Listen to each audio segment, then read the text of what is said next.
مرحبا بكم. زيارة جيوفاني أنفانتينو رئيس الفيفا الملعب الكبير بطنجة.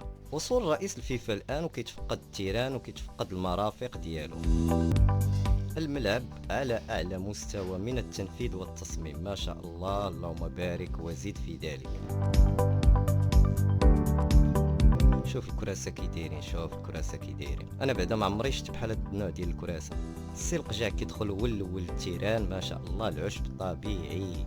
وبينما رئيس الفيفا كيتفقد التيران فهو كينبهر بالمستوى العالي ديال التنفيذ. تحية كبيرة للسي القجع. اللجنة كتقلب العجب واش فيه شي ديفو، بطبيعة الحال كلشي زوين.